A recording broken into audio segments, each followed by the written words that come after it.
AI मुळे नोकऱ्या जाणार आहेत का, की नवीन संधी निर्माण होणार आहेत? म्हणजे तुम्ही न्यूज पण ऐकत असताल की खूप साऱ्या लोकांचे IT मध्ये जॉब गेले, काही कंपन्या रातोरात बंद झाल्या.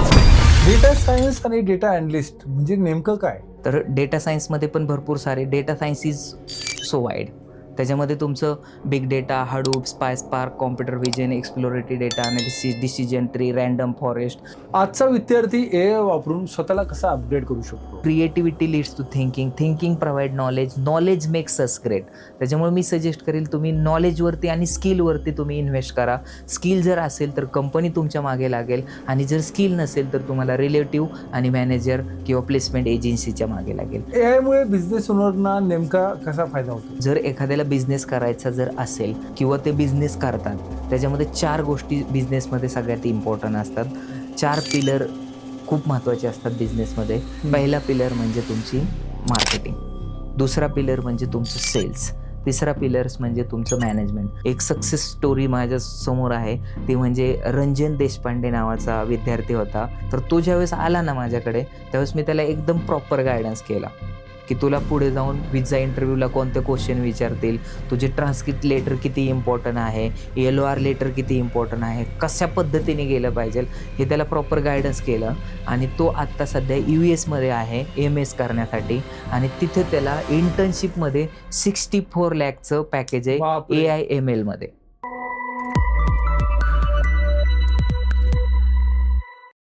नमस्कार मित्रांनो, आजचा पॉडकास्ट प्रत्येक विद्यार्थी, जॉब शोधणारा युवक आणि प्रत्येक बिझनेस ओनरसाठी खूप महत्त्वाचा आहे. कारण आज आपण अशा विषयावर बोलणार आहोत ज्यामुळे जगभरात करिअर, व्यवसाय आणि शिक्षणाची व्याख्याच बदलत आहेत. होय, आपण बोलणार आहोत आर्टिफिशियल इंटेलिजन्स म्हणजेच AI बद्दल. AI मुळे काही लोक घाबरले आहेत. AI मुळे काही लोक करोडो रुपये कमवत आहेत. आणि AI मुळे काही विद्यार्थ्यांचे करिअर पूर्णपणे बदलले आहे. या सर्व गोष्टींचा खरा अनुभव घेऊन हजारो विद्यार्थ्यांना मार्गदर्शन करणारे आणि स्वतः त्यांचा डेटा सायन्स, डेटा अॅनलिस्ट आणि सायबर सिक्युरिटी सारख्या फ्युचर स्किल्समध्ये प्रशिक्षण देणारे NMD प्रायव्हेट लिमिटेड आणि NMD इन्फोटेकचे founder and director Shri Navnath Mohan Darekar sir, ज्यांचे दुबईमध्ये MBA झालेलं आहे. स्वतः ते हॉटस्टारमध्ये होते. आणि मित्रांनो, ज्यावेळेस मी देखील NMD मध्ये गेलो होतो, तर त्यावेळेस ते इतक्या छान पद्धतीने काउन्सिलिंग करतात, एवढं जबरदस्त असं गायडन्स करतात. आणि मी म्हणेल ही इन्स्टिट्यूटपेक्षा करिअरला मार्गदर्शन करणारी, करिअरला दिशा दाखवणारी ही एक NMD प्रायव्हेट लिमिटेड कंपनी आहे, जिथे हजारो आज विद्यार्थ्यांचं फ्युचर घडलेलं आहे. हजारो विद्यार्थ्यांना या ठिकाणी लाखोंचे पॅकेज भेटलेले आहे. तर या ठिकाणी एक जबरदस्त अशी करिअर देणारी, दिशा दाखवणारी कंपनी म्हणजे NMD इन्फोटेक. नवनाथ सर, तुम्ही वेळात वेळ काढून आज आमच्या पॉडकास्ट स्टुडिओमध्ये आलात. अतिशय तुमचं शेड्यूल खूप बिझी असतं, मला माहिती आहे. मी पण तुमच्या ऑफिसमध्ये आलो तर अगदी 1 तासानंतर आमचं बोलणं झालं होतं. इतके सर बिझी असतात. आणि of course busy people are successful people, आणि त्या विद्यार्थ्यांमध्ये राहायला त्यांना खूप आवडतं. तर तुमचं स्वागत आहे मनापासून. नवनाथ सर, आपल्या करिअरचा प्रवास कुठून झाला नक्कीच आम्हाला जाणून घ्यायला आवडेल. आणि NMD प्रायव्हेट लिमिटेडची स्थापना कधी झाली आणि कशा पद्धतीने एक खेडेगावातला तरुण पुण्यात येऊन आज एवढी करोडोंची कंपनी उभी केली, तर नक्कीच आम्हाला जाणून घ्यायला आवडेल. सर्वप्रथम नमस्कार. माझं नाव Navnath Darekar. I have completed my MBA from MIT University, Dubai. Before that, I have done my engineering from DY Patil College, Pune Pimpri. तर माझा जो हा कंपनीचा जो प्रवास आहे, तो कॉलेजला असतापासूनच सुरू झाला. वाव. ॲक्च्युली मला तर एक क्रिकेटर व्हायचं होतं, पण अनफॉर्च्युनेटली मला डोळ्याला बॉल लागल्यामुळं ते करिअर मला थांबवावं लागलं कुठंतरी. आणि बॉल लागल्यानंतर मग मी माझं पूर्ण कॉन्सन्ट्रेशन जे असतं ते एज्युकेशनवरती फोकस केलं. 2011 साली माझं नगर कॉलेजमधून 11-12 झालं. त्यानंतर मी DY पाटील कॉलेजला इंजिनिअरिंगचं ॲडमिशन घेतलं. तर तिथून माझ्या जीवनाची टर्निंग पॉईंट सुरू झाले. ओके. तर कॉलेजला असतानाच घरची परिस्थिती खूप हालाकीची होती. शेतकरी कुटुंबातून होतो. त्याच्यामुळं घरून पैसे मागायचे कसे, ही माझी मनाची भीती होती. तर त्याच्यामुळे मी कॉलेजला असतानाच, इंजिनिअरिंगला असतानाच मी BPOमध्ये काम करून शिकलेलो आहे. त्याच्यामुळे मला पिंपरीवरून पुणे स्टेशनला येण्यासाठी 1 ते 1.5 तासाचा टाईम लागायचा. तर त्यावेळेस माझ्या मनाशी एक खंत असायची, की असा काही जॉब नाही का आपल्याकडे, की आपण घरी बसल्या पैसे कमवू शकतो. कारण 1 ते 2 तास माझे दिवसाचे वाया जायचे ट्रॅव्हलिंगमध्ये आणि तिथे जाऊन पण 4 ते 5 तास मला पार्ट टाईम जॉब करायचा. त्याच्यानंतर कॉलेज, प्रॅक्टिकल ह्या भरपूर साऱ्या गोष्टींना मी सामोरं गेलो आणि त्यावेळेस ना Googleवरती मी सगळ्या गोष्टी सर्च केल्या. त्यावेळेस मला समजलं की आपण डिजिटलायझेशनमध्ये, डिजिटल मार्केटिंगमध्ये जर आपण ब्लॉग रायटिंग केलं तर आपल्याला मॉनिटायझेशन होऊ शकतो. तिथून अर्निंग करू शकतो. तर माझी करिअरची सुरुवात खरं तर कॉलेजपासूनच झालेली. त्या दिवसापासूनच मला स्वतःचं काहीतरी करायचं होतं. पण मी जसं सांगितलं तुम्हाला एक क्रिकेटर व्हायचं होतं. लहानपणापासूनच खूप क्रिकेट खेळलो आणि स्वप्न खूप मोठं होतं, की मला झालं तर इंडियन क्रिकेटमध्ये हेच क्रिकेट खेळायचं आहे. तर त्याच्यासाठी जिद्द, चिकाटी, मेहनत ही सगळ्या गोष्ट मी करत होतो आणि क्रिकेटमधून मला ह्या सगळ्या गोष्टी समजल्या. डिटर्मिनेशन, डायरेक्शन, डिसिप्लिन, डेडिकेशन ह्या गोष्टी मला क्रिकेटपासून समजल्या. कॉलेजला असताना पण मी क्रिकेट कॅप्टन होतो. तर मग एक टीम बिल्ड कशी केली जाते, डिसिजन कसे घेतले जाते हे मला क्रिकेटपासून समजले. आणि दुसरं म्हणजे जर मी एक हालाकी परिस्थितीतून आलो होतो त्याच्यामुळे जॉब पण करायचो. मग एक गोष्ट मला समजली की डिजिटलायझेशन आलेलं आहे आणि तुम्ही घरी बसल्या पैसे तिथून कमवू शकतात. त्याच्यामुळे मी कॉलेजला असतानाच एक बिलिंग सॉफ्टवेअर किंवा एक वेबसाईट मी लोकांच्या बनवून देत होतो. तिथे माझे स्किल बूस्ट केले आणि तिथूनच मला फ्रीलान्सिंगचे प्रोजेक्ट भेटत होते. अशा प्रकारे मग क्लायंट विचारायचे की मला पेमेंट कोणत्या नावाने करायचं आहे, तिथे नाव काय करू? मग मी माझंच इनिशियल लेटर घेतले नवनाथ मोहन दरेकर आणि NMD प्रायव्हेट लिमिटेड यांनी एक 2017 साली NMD प्रायव्हेट लिमिटेड मी प्रोप्रायटरमध्ये लिस्ट केलं आणि त्यानंतर मी माझे फ्रीलान्सिंगचे कामं चालू केले. नंतर असं समजलं की मला काहीतरी मोठं केलं पाहिजे आणि इंजिनिअरिंग झाल्यानंतर मग मी MS करायचा निर्णय घेतला, मास्टर ऑफ सायन्स. मग त्याच्यासाठी IELTS, TOEFL ह्या एक्झाम दिल्या. पण शेतकरी कुटुंबातून असल्यामुळे स्कॉलरशिप जास्त भेटली नाही. त्याच्यामुळे मग माझं जे USला जाण्याचं स्वप्न होतं, MS करायचं स्वप्न होतं, तर ते पूर्ण होऊ शकले नाही. शेतकरी कुटुंबातून असल्यामुळे कारण अकाउंटमध्ये 40 ते 50 लाख रुपये दाखवू लागत होते. तर मग मी निर्णय घेतला की आपण ज्या युनिव्हर्सिटीला आपल्याला नंबर लागेल. मग नंतर GMATची एक्झाम देऊन माझा दुबईला ॲमिटी युनिव्हर्सिटीला नंबर लागला आणि तिथून मी माझं MBA पूर्ण केलं. पण जसं तुम्हाला सांगितलं की मी फ्रीलान्सिंग करत होतो. त्याच्यामध्ये छोटे-छोटे ॲप्लिकेशन असतील, छोटे-छोटे बिलिंग सॉफ्टवेअर असतील, ERP सिस्टम असेल, वर्डप्रेसवरती वेबसाईट डिझाईन असेल, हे कॉलेजला असल्यापासूनच मी करत होतो. तर एक छोटासा क्लायंट बेस पण तयार होता. दुबईला गेल्यानंतर काही लोकं McDमध्ये काम करतात. पण मी इथं तिथेच आपल्या इंडियन लोकांचे किंवा तिथले लोकल लोकांचे मी बिलिंग सॉफ्टवेअर, वेब डेव्हलपमेंटची कामं करत होतो. त्याच्यामुळे हे पण स्किल माझं डेव्हलप होत चाललं आणि MBAला असतानाच मला एक बिझनेस इंटेलिजन्स नावाचा टूल होता.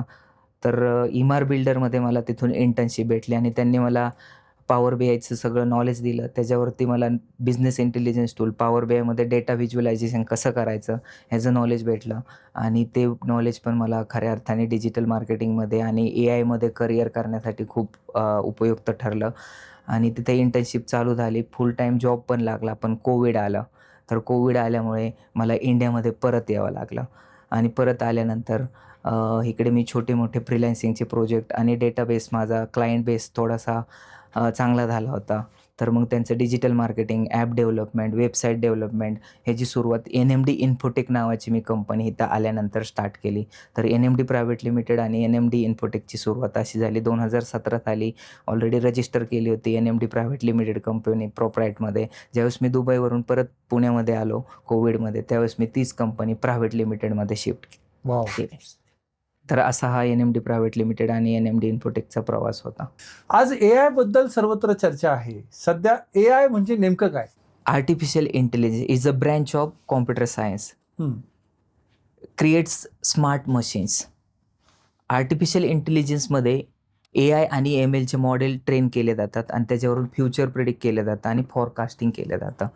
तर आर्टिफिशियल इंटेलिजन्समुळे आपण कोड क्रिएट करू शकतो, ॲटोमेट करू शकतो, रोबोटिक प्रोसेस ॲटोमेशन करू शकतो. तर ह्या सगळ्या गोष्टी AIच्या अंडरमध्ये येतात. ॲक्च्युली हे डेटा सायन्स एक डोमेन आहे. डेटा सायन्सच्या आतमध्ये AI असतं. AIच्या आतमध्ये मशीन लर्निंग असतं. मशीन लर्निंगमध्ये डीप लर्निंग, NLP, त्यानंतर तुमचं RPA, generative AI, agentic AI सगळ्या गोष्टी AIमध्ये येतात. AI मुळे नोकऱ्या जाणार आहेत का? की नवीन संधी निर्माण होणार आहेत? ॲक्च्युली आर्टिफिशियल इंटेलिजन्स जॉब जाणार का? आणि आता खूप साऱ्या लोकांचे तुम्ही न्यूज पण ऐकत असताल की खूप साऱ्या लोकांचे IT मध्ये जॉब गेले, काही कंपन्या रातोरात बंद झाल्या. तर ह्याच्याबद्दल मला थोडंसं एक्सप्लेन करावं असं वाटतंय. आर्टिफिशियल इंटेलिजन्समुळे AI नेमकं काय असतं? आत्ताच मी तुम्हाला एक्सप्लेन केलं, की आपल्या कंपनीमध्ये जसं की एक माझी NMD इन्फोटेक कंपनी आहे. त्याच्यामध्ये app development, game development, data science, data analytics, corporate ॲडसाठी आम्ही क्लायंटला सर्व्हिस देतो. तर मला जर एखादी ॲप बनवायचं असेल, तर त्याच्यामध्ये कोडिंग यूज केली जाते. त्याच्यामध्ये UI UX डिझाइन यूज केलं जातं. एखादा ॲप बनवल्यानंतर त्याच्यामध्ये बॅकएंड आणि फ्रंट एंड असतं. त्याच्यानंतर तो टेस्ट केला जातो. तर ह्या सगळ्या गोष्टी होतात. त्याच्यामध्ये पेमेंट गेटवे वगैरे असतात. तर ह्याच्यासाठी UI UX डिझाइन करण्यासाठी एक माणूस लागतो. टेस्टिंग करण्यासाठी एक माणूस लागतो. पण आता AI जमाना आहे. डिजिटल एरा आहे. तर माझा जो कोड आहे तो मला AI लिहून देतं. UI UX डिझाइनची गरजच नाही आहे. मला UI UX डिझाइन बनवून देतं. तर त्याच्यामुळे जे असे सिलेक्टेड प्रोफाईल आहेत ते AIमुळे रिप्लेस होत चाललेत. पण जर तुम्हाला एखाद्या ठिकाणी जर डिसिजन जर घ्यायचा असेल, तर तिथं ह्युमन बीइंगच तुम्हाला युजफुल ठरू शकतो. पण ज्या ठिकाणी ऑटोमेशन होत चालले आहे, तिथं खूप साऱ्या लोकांची रिप्लेसमेंट होणार आहे. जसं की आता तुम्ही खूप सारे रिपोर्ट जर पाहिले असतील, तर 11 मिलियन प्लस जॉब मार्केटमध्ये अवेलेबल आहेत AIमध्ये. आता मी खूप साऱ्या कंपनीमध्ये as a subject matter expert काम करतो किंवा माझं NMD प्रायव्हेट लिमिटेडचं ट्रेनिंग सेंटरसुद्धा आहे. त्याच्यामध्ये आम्ही data science, data analytics, cloud computing, cyber सिक्युरिटीसारखे कोर्सेस प्रोव्हाईड करतो.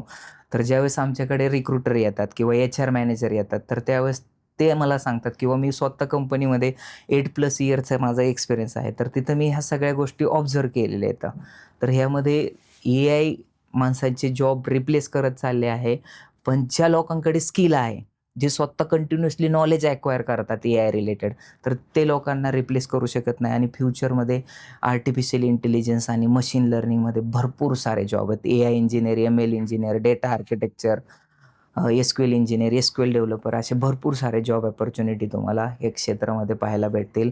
आणि हे जे आहे, तर हे एक मोठं रिव्हॉल्युशन असेल आणि ही एक अपॉर्च्युनिटी असेल. ज्यांना ग्रॅप्स करायला जमेल ते फ्युचरमध्ये त्यांचं फ्युचर खूप ब्राईट असेल. डेटा सायन्स आणि डेटा अॅनलिस्ट म्हणजे नेमकं काय? आता ह्याच्यात सगळं इम्पॉर्टंट म्हणजे काय असतं, data analytics it is the process of getting insight from data. Past डेटाला ॲनालिसिस करून डेटा ड्रिव्हन डिसिजन घेण्यासाठी आपण ऑर्गनायझेशनला हेल्प करतो. डेटा ॲनालिस्ट म्हणजे काय, पास्ट डेटाला ॲनालिसिस करून डेटा ड्रिव्हन डिसिजन घेतले जातात. माझी एक ऑर्गनायझेशन आहे NMD इन्फोटेक. त्याच्यामध्ये प्रत्येक दिवशी, प्रत्येक मिनिटाला, प्रत्येक सेकंदाला मला डिसिजन घ्यायचे असतात. मग मला जर डिसिजन घ्यायचं असेल, तर मी कसं डिसिजन घेईल? डेटाला ॲनालिसिस करून. तर एक डेटा ॲनालिसिसचं सिंपल एक्झाम्पल मी तुम्हाला सांगतो. डेटा ॲनालिसिस म्हणजे काय? जर फॉर एक्झाम्पल मी लोनसाठी ॲप्लाय केला, तर मला लोन भेटणार का नाही भेटणार? हे कशावरती डिपेंड आहे? तर हे आहे माझ्या डेटावरून. आता जर तुम्हाला डेटा ॲनालिटिक्समध्ये सगळ्यात इम्पॉर्टंट काय असतं, तर डोमेन नॉलेज आणि टूल नॉलेज. तर इथं तुम्हाला सिव्हिल स्कोर तुम्ही ऐकलेलं असेल, हे झालं तुमचं डोमेन नॉलेज. मग सिव्हिल स्कोर कसा कॅल्क्युलेट केला जातो हे जर तुम्हाला माहीत नसेल, तर तुम्ही डेटा ॲनालिसिस करून डिसिजन घेऊ शकतात का? नाही होऊ नाही. शकत. तर कंपनी आपला डेटा कलेक्ट करते लास्टचा 6 मंथचा ट्रान्झॅक्शन. तर त्याच्यामधून मीन मीडियन काढून तुम्हाला एक टेक्निकल टर्म्स फाइंड आउट होते आणि त्याच्यावरून डिसाईड करते की लोन देणार तर किती देणार, नाही देणार तर काय नाही. नाही देणार. तर म्हणजे कोणतं पण डिसिजन, आता जर एखाद्या कंपनीने, एखाद्या बँकने मला जर लोन कमी दिलं तर बँकचं नुकसान आहे, जास्त दिलं तरी बँकचं नुकसान आहे. तर राईट डिसिजन घेणं हे खूप गरजेचं आहे. आणि जर एखादी ऑर्गनायझेशन जर ग्रो करायची असेल, तर डिसिजन मेकिंग पॉवर आणि राईट डिसिजन घेणं खूप गरजेचं आहे. आणि डेटा ॲनालिटिक्स ही जी टर्म्स आहे, वेस्टर्न कल्चर आहे. ज्या कंपनीचा data more than 10 lakh plus generate होतो, अशाच ऑर्गनायझेशनमध्ये डेटा ॲनालिस्ट आणि डेटा सायन्सचे जॉब असतात. हे झालं डेटा ॲनालिटिक्स. डेटा सायन्स म्हणजे काय? Future prediction, forecasting. आपल्याला AI MLचे मॉडेल ट्रेन करायचे असतात आणि त्याच्यावरून फ्युचर प्रिडिक्ट करायचं आहे. तर डेटा सायन्समध्ये पण भरपूर सारे, data science is so wide. त्याच्यामध्ये तुमचं big data, Hadoop, spark, computer vision, exploratory data analysis, decision tree, random forest. म्हणजे तुम्हाला डेटा सायंटिस्ट बनण्यासाठी तुम्हाला सगळ्याच गोष्टी, Excel, SQL, power BI, Python, statistic, prompt engineering, AI ML, generative AI, agentic AI, खूप साऱ्या गोष्टींची गरज असते. ओके. 2026 ते 2030 या काळात सर्वाधिक मागणी कोणत्या स्किलला असणार आहे? ऑब्विसली AI 2026 नंतर, आता जसं मी रिपोर्ट तुम्हाला सांगितला की सध्या 11 मिलियन प्लस मार्केटमध्ये जॉब अपॉर्च्युनिटी अवेलेबल आहेत. Data is the new currency, data is the oxygen for organization. तर सगळ्यात एक्झाम्पल म्हणजे डेटा, ज्या कंपनीचा डेटा सगळ्यात जास्त जनरेट होतो ती कंपनी जगातली श्रीमंत आहे. जसं की गुगलला हे माहिती आहे की आत्ता सध्या तुम्ही कुठे आहात, तुमच्या अकाउंटमध्ये बॅलन्स किती आहे, तुम्ही काय करतात, कोणाबरोबर बोलतात, कुठे बोलतात, हे सगळे ट्रॅक गुगल आपल्यावरती ठेवतोय आणि तो डेटा कुठेतरी स्टोअर होतोय. आता आपण बोलतोय कशा रिलेटेड बोलतोय, AI रिलेटेड बोलतोय. तुम्ही इथून स्टुडिओमधून बाहेर गेलात की लगेच तुम्हाला AI रिलेटेड ॲडव्हर्टाइजमेंट दिसेल. तर डेटा खूप इम्पॉर्टंट. त्याच्यामुळे data analytics, data science, AI मध्ये भरपूर फ्युचर आहे आणि भरपूर जॉब अपॉर्च्युनिटी तुम्हाला आहे. जसं की तुम्ही आता बघितलं की AI मुळे वेबसाईट डेव्हलपमेंट, सॉफ्टवेअर टेस्टर किंवा भरपूर साऱ्या अशा, एक ग्राफिक डिझायनर असेल किंवा तुमचं कॉल सेंटर असेल, तर कॉल सेंटरसुद्धा कशामध्ये रिप्लेस होतंय, AI कॉल सेंटर चालू. तर त्याच्यामुळे भरपूर सारे लोकांचे जॉब जातील, पण AI मुळे भरपूर साऱ्या अपॉर्च्युनिटीसुद्धा आपल्याला क्रिएट होणार आहे. तर ते सुद्धा एक लक्षात घेणं खूप गरजेचं आहे. आजचा विद्यार्थी AI वापरून स्वतःला कसा अपग्रेड करू शकतो?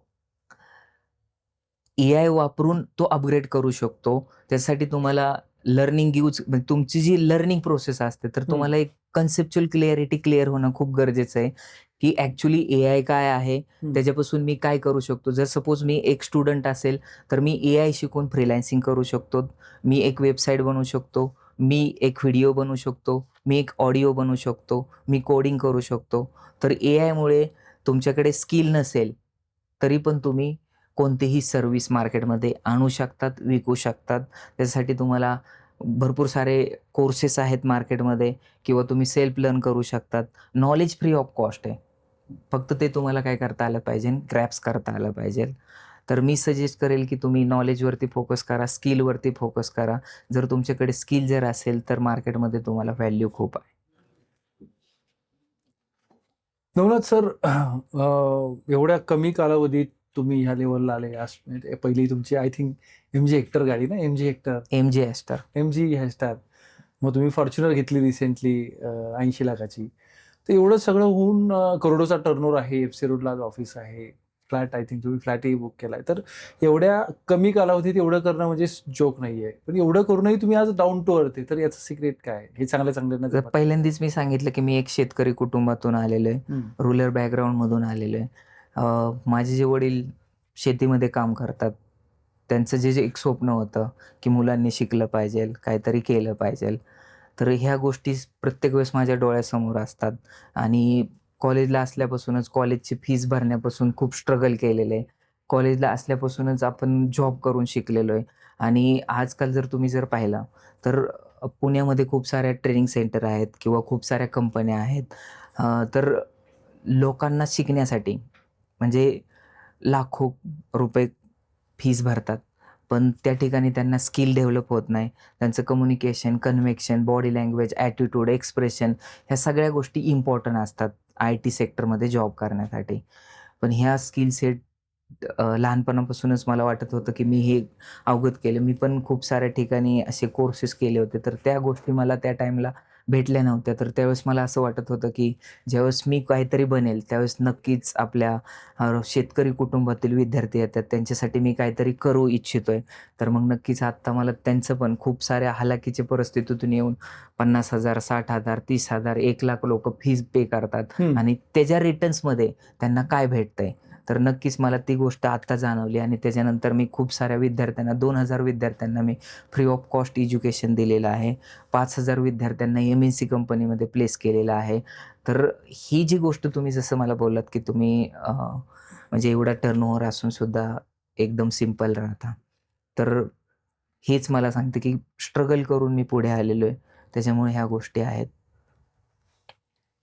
ज्यांना कोडिंग येत नाही, ते डेटा सायन्समध्ये करिअर करू शकतात का?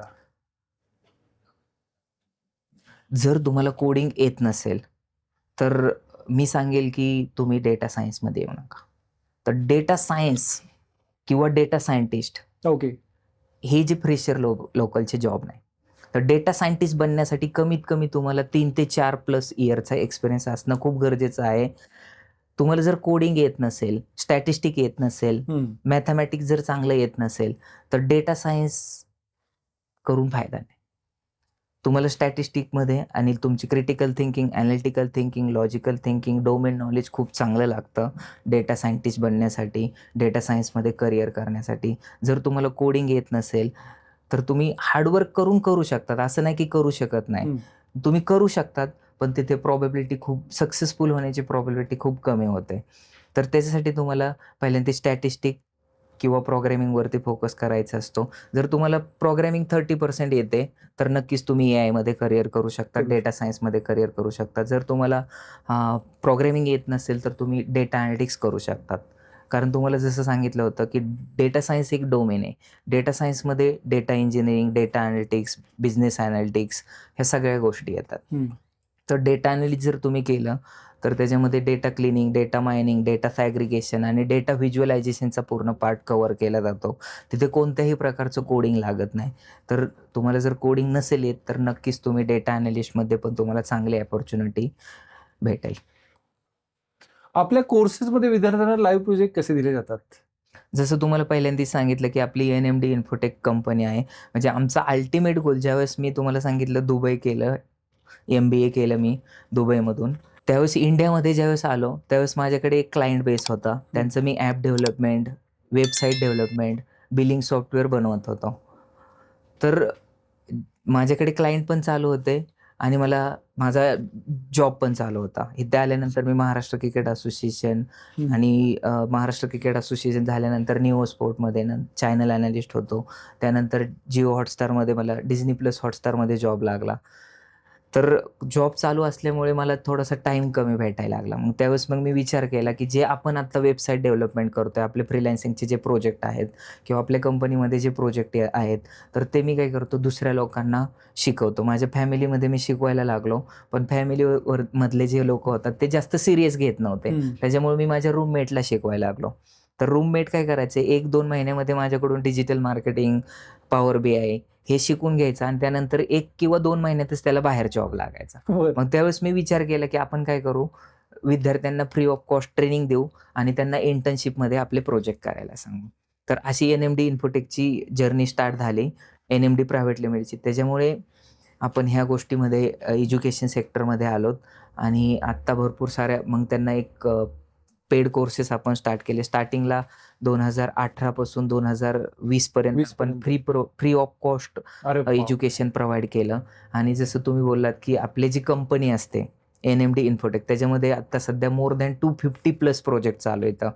म्हणजे त्याच्यामध्ये AIचे प्रोजेक्ट आहेत, गव्हर्नमेंटचे प्रोजेक्ट आहेत, आउट ऑफ कंट्रीचे दुबईचे प्रोजेक्ट आहेत, US बेस्ड प्रोजेक्ट आहेत. तर ते जे प्रोजेक्ट येतात त्या प्रोजेक्टवरती आपण विद्यार्थ्यांना direct query, live connection, import data आणि इम्प्लिसिट डेटावरती आपण काम देतो. म्हणजे तुमच्याकडे नॉलेज भरपूर आहे. Ideation without education it's only illusion and delusion. तुमच्याकडे नॉलेज भरपूर आहे, पण तुम्ही ते प्रॅक्टिकली इम्प्लिमेंट करत नाहीत, तर तुमच्या नॉलेजचा काहीच फायदा नाही. त्याच्यामुळे मी सजेस्ट करेल प्रॅक्टिकल इम्प्लिमेंटेशन खूप इम्पॉर्टंट आहे. तुम्ही कोणताही कोर्स केला, तुमच्याकडे किती पण नॉलेज असेल, पण तुम्ही प्रॅक्टिकल इम्प्लिमेंटेशन नाही केलं, तर तुम्हाला जॉब लागण्यासाठी, करिअर ग्रोथसाठी तुम्हाला पुढे अपॉर्च्युनिटी जास्त भेटणार नाही. आता तुम्ही पाहिलं, की IT सेक्टरमध्ये जे हायरिंग प्रोसेस असते, जर तुम्ही फ्रेशर असेल, तर त्यांचा ॲटिट्यूड हायर केला जातो. कॅन्डिडेटचा ॲटिट्यूड हायर केला जातो आणि दुसरं म्हणजे त्यांचं communication, convection, body language, attitude ह्या तर गोष्टी चेकच केल्या जातात. फ्रेशर कॅन्डिडेट असेल तर त्यांचं लॉजिकल थिंकिंग, क्वांटिटेटिव्ह ॲप्टिट्यूड ह्या गोष्टी पण चेक केल्या जातात. पण जर तुम्ही एक्सपिरियन्स कॅन्डिडेट असेल 1 किंवा 6 मंथ प्लस एक्सपिरियन्स असेल, तर तुम्हाला तुमचं लॉजिक बेस किंवा तुम्हाला सिनेरिओ बेसिसवरती जास्त क्वेश्चन विचारले जातात. त्याच्यामुळे NMD प्रायव्हेट लिमिटेडमध्ये आम्ही जो कोर्स देतोय विद्यार्थ्यांना, त्याच्यामध्ये त्यांना सांगितलं जातं, की तुम्हाला शिकून आमचा काय फायदा नाही. एकतर तुम्ही NMD इन्फोटेकसाठी जर काम केलं, तर तुमचं एकतर लॉजिक डेव्हलप होईल, तुम्हाला लाईव्ह प्रोजेक्टवरती अपॉर्च्युनिटी भेटेल, डायरेक्ट क्वेरी लाईव्ह कनेक्शनवरती तुम्हाला काम भेटेल. त्याच्यामुळे तुम्हाला करिअर ग्रोथ भेटेल आणि तुम्ही कोर्स केलाय म्हणून कंपनी तुम्हाला हायर करत नाही. कंपनी तुम्हाला का हायर करेल? कारण तुमच्याकडे स्किल सेट आहे. तर NMD प्रायव्हेट लिमिटेड हे लोकांना किंवा कॅन्डिडेटला घडवणारी एक कंपनी आहे. त्यांना स्किल सेटवरती फोकस करते. त्यांच्या कम्युनिकेशन आणि पर्सनॅलिटीवरती फोकस करते. ATS फ्रेंडली रिझ्युमेवरती फोकस करते आणि त्यानंतर कंपनीमध्ये डिमांड त्यांची वाढत जाते. तर अशा प्रकारे आपण लाईव्ह प्रोजेक्टवरती त्यांना काम देतो. नवनाथ सर, इंटर्नशिप जी आहे ती मुलांच्या करिअरमध्ये किती महत्वाची आहे? इंटर्नशिप खूप महत्त्वाची आहे. इंटर्नशिप म्हणजे एक तुम्ही जे जॉबला लागतात हं. त्याच्यासाठी खूप महत्त्वाचे. तुमचं इंटर्नशिप केल्यामुळे काय होतं, प्रॅक्टिकल इम्प्लिमेंटेशन आणि तिथे एक्झॅक्टली तुम्ही टीम काय असते, इंटरनल टूल काय असतात, त्याच्यामध्ये तुम्हाला जे छोटे-छोटे टास्क असतात हं. किंवा junior data analyst, senior data analyst, हो. Data scientist, data engineer, SQL developer, power BI developer, business analyst काय काम करतोय. इंटर्नशिप केल्यामुळे जसं की BRD कशी रीड करायची, तुमचं लॉजिक डेव्हलप होतं, कम्युनिकेशन डेव्हलप होतं, इंटरपर्सनल स्किल डेव्हलप होतात. तर अशा खूप साऱ्या गोष्टी इंटर्नशिपमुळेच होतात. आणि जर तुम्ही एखाद्या कंपनीमध्ये इंटर्न्स करताय, तर इंटर्न्समध्ये तुम्हाला भरपूर साऱ्या गोष्टी शिकायला भेटतात आणि जरी कोणती चूक झाली, तरी पण ते माफ केली जाते. त्याच्यामुळे इंटर्न्स हा शिकण्यासाठी खूप इम्पॉर्टन्स फॅक्टर करतो आणि इंटर्नशिपमुळेच भरपूर साऱ्या लोकांचं फ्युचर पण पुढे ग्रोथ होते. नवनाथ सर, सायबर सिक्युरिटी क्षेत्रात सध्या किती मोठ्या प्रमाणावर संधी उपलब्ध आहेत? जसं मी तुम्हाला सांगितलं, की data is the new currency, data is the oxygen. आता सध्या ट्रिलियन्स, मिलियन्समध्ये डेटा प्रोड्यूस होतोय आणि जर तुम्ही MSME साईट जर पाहिली, तर त्याच्यावरती जे पण बिझनेस रजिस्टर होतात, ते कोणते बिझनेस आहेत? डिजिटल म्हणजे जे बिझनेस डिजिटल इरावरती चालतात. जसं की आता हा डिजिटल इरा आहे. त्याच्यामध्ये तुम्ही Amazon, Flipkart, हं. Swiggy, Zomato, Ola, Uber, PhonePe, Hotstar, Netflix ह्या जर कंपनी जर पाहिल्या, तर हे कशावरती चालतात? इंटरनेटवरती इंटरनेट. चालतात. मग इंटरनेटवरती चालणाऱ्या कंपनीचा डेटा खूप जास्त प्रोड्यूस होतोय. ट्रिलियन्स, मिलियन्समध्ये डेटा प्रोड्यूस होतोय. मग तो डेटा कुठेतरी स्टोअर केला जातो. म्हणजे तुम्ही सर्व्हर असेल, ऑन प्रिमाइसेस क्लाउड. असतील, क्लाउड, AWS, Azure, Linux अशा भरपूर साऱ्या गोष्टी यूज केल्या जातात. कशासाठी? डेटा स्टोअर करण्यासाठी. त्याची सिक्युरिटी पण खूप इम्पॉर्टंट असते. कारण जर डेटा इज न्यू करन्सी आहे, तर करन्सी चोरण्यासाठी अटॅक होतील.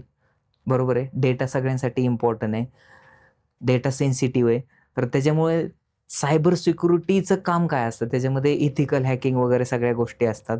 तर तुम्ही जसं मी सांगितलं, की त्याला पण एक गोष्टी सिक्युरिटी जसं की तुमचं ॲप सिक्युरिटी असेल, हं. API सिक्युरिटी असेल, तर सायबर सिक्युरिटीमध्ये ह्या सगळ्या गोष्टी यूज केल्या जातात आणि सायबर सिक्युरिटीचं काम तेच असतं, की तुमचे अ, जे अटॅक्स असतात, तर ते कसे तुमचं ॲप असेल किंवा तुमचं कोणत्या पण गोष्टी असेल, तर त्या कशा सिक्युअर करायच्या, तर त्यांचं ते काम असतं. त्याच्यामुळे सायबर मध्ये पण डिमांड फ्युचरमध्ये खूप वाढत जातील. जसं की क्लाउड इंजिनिअर, डेऑप्स इंजिनिअर किंवा तुमचं सायबर सिक्युरिटी असेल, डेटा इंजिनिअर असेल, AI इंजिनिअर असेल, ML इंजिनिअर असेल, तर फ्युचरमध्ये ह्या सायबर सिक्युरिटीमध्ये प्रचंड प्रमाणात जॉब अपॉर्च्युनिटी तुम्हाला अवेलेबल असेल. एआयमुळे बिझनेस ओनरना नेमका कसा फायदा होतो? जर फॉर एक्झाम्पल तुमचं स्मॉल स्केल बिझनेस असेल आणि जर एखाद्याला बिझनेस करायचा जर असेल किंवा ते बिझनेस करतात, त्याच्यामध्ये 4 गोष्टी बिझनेसमध्ये सगळ्यात इम्पॉर्टंट असतात. 4 पिलर खूप महत्त्वाचे असतात बिझनेसमध्ये. हं. पहिला पिलर म्हणजे तुमची मार्केटिंग. दुसरा पिलर म्हणजे तुमचं सेल्स. तिसरा पिलर्स म्हणजे तुमचं मॅनेजमेंट आणि तिसरं म्हणजे तुमचं finance management. Finance management. Marketing important आहे. तर मग मार्केटिंग करण्यासाठी आपल्याला व्हिडिओ बनावं लागतात, टेस्टिमोनियल बनवावं लागतात, एक पोस्टर बनवावं लागतं. तर ह्या ज्या सगळ्या गोष्टी आहेत, हे AI आपल्याला विदिन अ फ्रॅक्शन्स ऑफ सेकंडमध्ये बनवून देऊ शकते. जसं मी तुम्हाला मघा सांगितलं होतं, की जनरेटिव्ह AI. तर मला एका कॅटचा इमेज बनवायचा आहे, जनरेटिव्ह AI बनवून देऊ शकते. मला छत्रपती शिवाजी महाराजांच्या जयंतीचं मला एक पोस्टर बनवायचं आहे. मी AIला जर इनपुट दिले, तर मला त्याच्यामध्ये पोस्टर बनवून भेटेल. तर AIचा वापर आपण व्हिडिओ बनवण्यासाठी, ऑडिओ बनवण्यासाठी आणि आपल्या जे डे टू डे लाईफमध्ये जे टास्क असतात, त्याच्यासाठी पण यूज करू शकतो. त्याच्यामुळे स्मॉल स्केल जे बिझनेस ओनर असतील, तर ह्या सगळ्या गोष्टींसाठी जे 4 डिपार्टमेंट आज मी आत्ता सांगितले, ते एकदम इफिशियंट बनवण्यासाठी इफिशियंट बनवण्यासाठी एआयचा वापर आपण करू शकतो. तुमच्याकडे शिकलेल्या सक्सेस स्टोरींपैकी काही एक खास सक्सेस स्टोरी जी मेमोरेबल आहे एकदम? आता मी 2017 पासून ह्या फील्डमध्ये आहे. 2018 पासून आम्ही कोर्सेस प्रोव्हाइड करतो. तर खूप साऱ्या लोकांना 2000+ विद्यार्थ्यांना मी free of cost education provide केलेलं आहे. त्याच्यानंतर आम्ही मिनिमल चार्जेस घेऊन पेड कोर्सेस स्टार्ट केलेले आहेत. पण त्याच्यामध्ये अशा भरपूर साऱ्या लोकांना मी सक्सेसफुली प्लेस केलेले आहे. गायडन्स सगळ्यात महत्त्वाचा असतो. कारण जर एखाद्या कॅन्डिडेटला जर प्लेस व्हायचं असेल किंवा सक्सेसफुल व्हायचं असेल, तर त्याला डायरेक्शन भेटणं खूप गरजेचं आहे. डिटर्मिनेशन असणं खूप गरजेचं आहे. डिसिप्लिन असणं खूप गरजेचं आहे. तर ह्या गोष्टी पाहून मी सगळ्या लोकांना प्रॉपर गायडन्स केला आहे. अशा भरपूर साऱ्या केस स्टडी इथं जवळजवळ 5,000 विद्यार्थ्यांना मी MNC कंपनीमध्ये प्लेस केलेले. त्याच्यामुळे भरपूर साऱ्या केस स्टडी. पण एक केस स्टडी ही एक सक्सेस स्टोरी माझ्यासमोर आहे.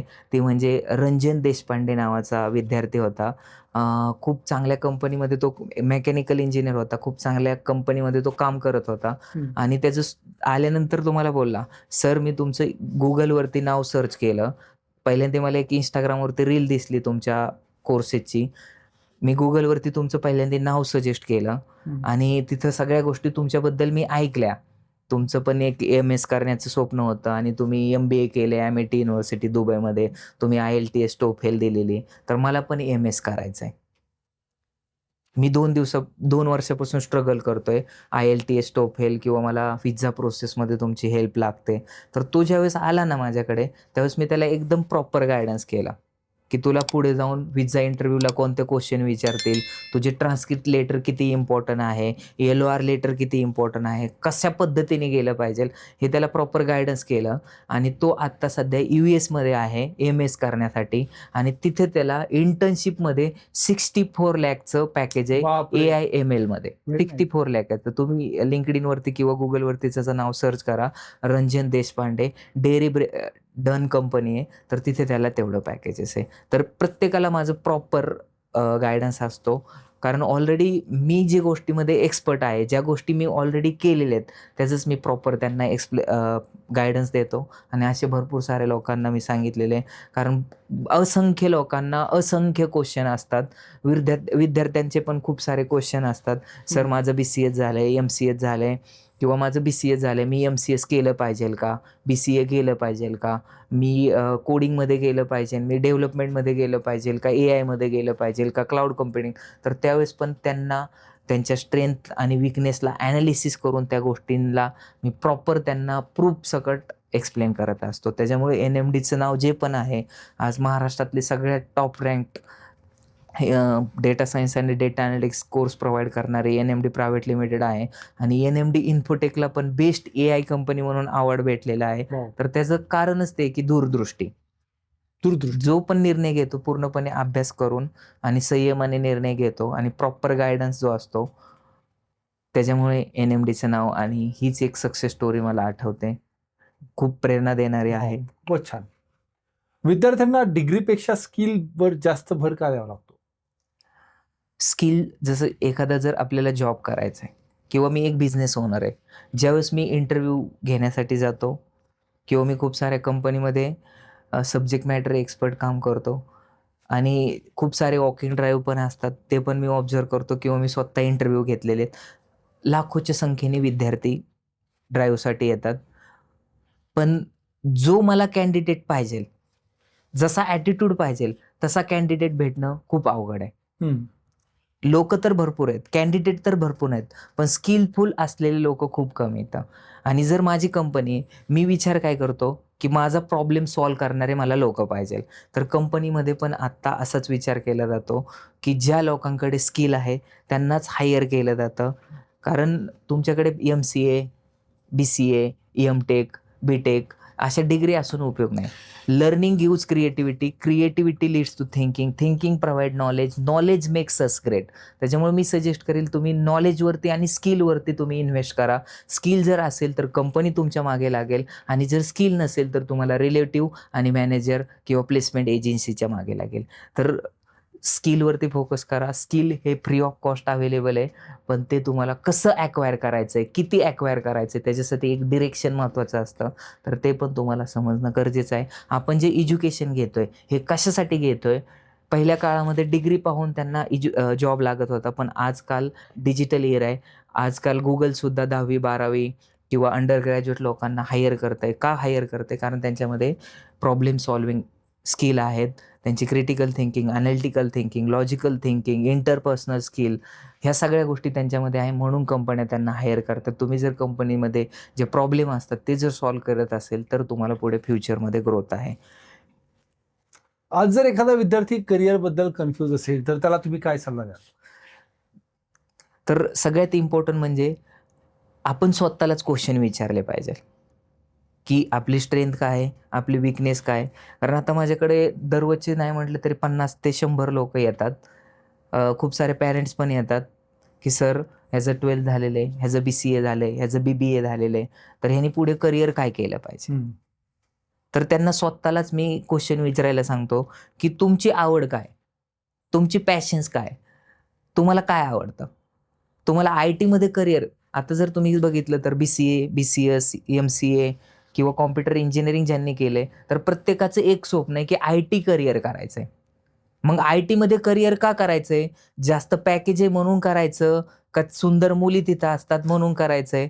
तर आपल्याला सगळ्यात समजून घेणं खूप गरजेचं आहे, की IT मध्ये करिअर करण्यासाठी आपल्याला कोणत्या-कोणत्या गोष्टी लागतात आणि तुम्ही तेवढं इनपुट देऊ शकतात का? तर ह्या गोष्टी पहिल्यांदा समजून घेणं खूप गरजेचं आहे. तुम्ही जर एखादा कॉम्प्युटर सायन्स किंवा कोणता BCS, BCA केले तर तुमच्याकडे 57 टाईपच्या जॉब अपॉर्च्युनिटी असतात. तर आपली कॅपेबिलिटी, ॲबिलिटी स्वतः चेक करणं खूप गरजेचं आहे, किंवा तुम्ही तेवढं हार्डवर्क करू शकतात का? कधी-कधी मोटिवेट होऊन किंवा मम्मी सांगते, पप्पा सांगतात, गर्लफ्रेंड ब्रेकअप झाले म्हणून पण काही लोकं IT मध्ये येतात. तर तुम्ही किती दिवस मोटिवेटेड राहू शकतात? तुम्ही जर इनबिल्ट तुमच्यामध्ये ते टॅलेंट असेल तर नक्कीच तुम्हाला त्याचा फायदा होतो. तर स्वतःला क्वेश्चन विचारा, आणि जर तुम्हाला IT मध्ये जर करिअर करायचं असेल तर त्याच्यामध्ये पण टेक्निकल ॲज वेल ॲज नॉन टेक्निकल पण गोष्टी आहेत. तर तुम्हाला पुढे जाऊन बिझनेस करायचा आहे का जॉब करायचा आहे? आणि जॉब करायचा आहे तर तो कशामध्ये करायचा आहे आणि का करायचा आहे? हे स्वतःला क्वेश्चन विचारूनच त्यांनी जर डिसिजन घेतलं तर नक्कीच ते सक्सेसफुल होतील. नवनाथ सर, आता वेळ झाली आहे रॅपिड फायर राऊंडची, ज्याच्यामध्ये तुम्हाला एका शब्दात उत्तर द्यायचं आहे. ओके. तर पहिला प्रश्न आहे, डेटा सायन्स की cyber security? Data science. Degree की स्किल? स्किल. AI टूल जो प्रत्येक विद्यार्थ्यांनी वापरावा? आयडिओग्राम, ChatGPT, जेमिनी. सक्सेससाठी एक सवय? Consistency, dedication, focus. पुढील 5 वर्षात सर्वात जास्त ग्रोथ कोणत्या क्षेत्रात? AI. नवनाथ सर, आजच्या पॉडकास्टमधून विद्यार्थी, जॉब सीकर्स आणि बिझनेस ओनर्स यांना खूप मोठे मार्गदर्शन मिळाले. AI हे संकट नाही, AI हे संकट नाही, AI हे संकट नाही, AI ही आयुष्य बदलणारी संधी आहे. जो AI शिकेल, जो फ्युचर स्किल शिकेल, तोच पुढच्या दशकात यशस्वी होईल. म्हणतात ना, शिकेल तोच टिकेल. मित्रांनो, जर तुम्हाला data science, data analyst, cyber security किंवा AI मध्ये खरंच करिअर करायचं असेल, कारण भवितव्य सगळं तेच आहे मित्रांनो, तर NMD इन्फोटेक सारख्या प्रॅक्टिकल लर्निंग प्लॅटफॉर्मसोबत नक्की जोडा. मित्रांनो, नक्की पुन्हा एकदा ऐका, प्रॅक्टिकल लर्निंग प्लॅटफॉर्म. इथे प्रॅक्टिकल तुम्हाला शिकवलं जातं, प्रॅक्टिकल प्रोजेक्ट्सवर तुम्हाला काम दिलं जातं आणि प्रॅक्टिकली तुमच्याकडनं करून घेतलं जातं. आणि मित्रांनो, सगळ्यात महत्त्वाचं, ब्रँडेड सगळ्या इन्फोसिस असेल, विप्रो असेल, टाटा असेल, ह्या अशा नामवंत कंपन्यांचे टायप्स NMD बरोबर आहेत. आणि अशा नामवंत कंपन्यांमध्ये मित्रांनो हजारो विद्यार्थ्यांची आज प्लेसमेंट झालेली आहे. आणि या ठिकाणी खरंच तुम्हाला जर ॲडमिशन करायचं असेल आणि खरंच तुम्हाला करिअर करायचं असेल, तुम्ही खरंच तुमच्या करिअरच्या बाबतीत सिरियस असाल, कारण 10वी-12वी नंतर बऱ्याच जणांना प्रश्न पडतो की 10वी नंतर पुढे काय, 12वी नंतर पुढे काय, ग्रॅज्युएशन नंतर पुढे काय, MBA नंतर पुढे काय. तर मित्रांनो, आत्ता आलेला आहे. आणि मित्रांनो, AI मध्येच data science, data analyst, cyber security असे जे काही कोर्सेस आहेत हे फक्त तुम्हाला NMD इन्फोटेकमध्येच करायला मिळतील. प्रॅक्टिकल लर्निंग प्लॅटफॉर्म, पूर्ण इंडियामधला प्रॅक्टिकल लर्निंग प्लॅटफॉर्म, जिथे इंडियामधनं UP असेल, MP असेल, महाराष्ट्र असेल, दिल्ली असेल, कलकत्ता असेल, चेन्नई असेल, पूर्ण सगळ्या भारतभरामधून मित्रांनो याची कुठली शाखा नाही आहे. FC रोड पुणे येथेच आहे. तर तुम्हाला रिअल स्किल्स, लाईव्ह प्रोजेक्ट्स आणि करिअर ऑपॉर्च्युनिटी इथे मिळतात. आणि मित्रांनो, हा पॉडकास्ट खरंच आवडला असेल तर लाईक करा, शेअर करा आणि तुमच्या मित्रांना या ठिकाणी शेअर करा, खाली कमेंट करा आणि पुढच्या पॉडकास्ट नक्कीच कोणाला पाहायला आवडेल तर अशाच वेगवेगळ्या एज्युकेशनल पर्पजसाठी देखील तुम्ही चॅनलला लाईक करा, शेअर करा आणि सबस्क्राईब करा. तर भेटूया आपण पुढच्या पॉडकास्टमध्ये. तोपर्यंत मस्त राहा, स्वस्थ राहा आणि तुमच्या कुटुंबाची काळजी घ्या. भेटूया नवीन गेस्ट. जय महाराष्ट्र.